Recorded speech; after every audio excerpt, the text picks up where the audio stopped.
Hello সুপ্রিয় শিক্ষার্থীরা, সবাইকে বাংলা সম্ভারের পক্ষ থেকে আরো একটা নতুন ক্লাসে আপনাদের স্বাগত।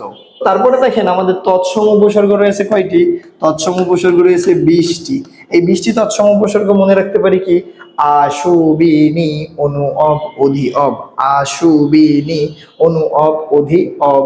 তারপরে পো, পরা, পতি, ই, উত, ওপ, উত, অভি, অতি, পরিসমনির, অপি, উপ, দূর। এই 20টি তৎসম উপসর্গ। এই 20টি কি উপসর্গ দেখছি আমরা? তৎসম উপসর্গ।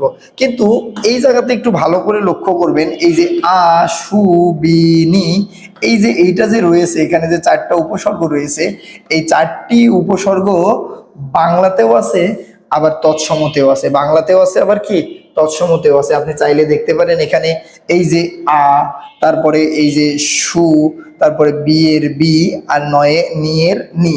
তো এই যে আশুবিনি, এটা বাংলা উপসর্গেও আছে, তৎসম উপসর্গেও রয়েছে। কিন্তু আমাদের অনেক সময় বিভিন্নভাবে মানে প্রশ্ন হয় যে কখন স্যার এগুলো বাংলা উপসর্গ হবে, কখন এগুলো তৎসম উপসর্গ হবে। যখন এগুলো বাংলা শব্দের সাথে বসবে তখন সেটা বাংলা উপসর্গ, যখন এটি তৎসম শব্দের সাথে বসবে তখন এটি কি তৎসম উপসর্গ। ঠিক আছে?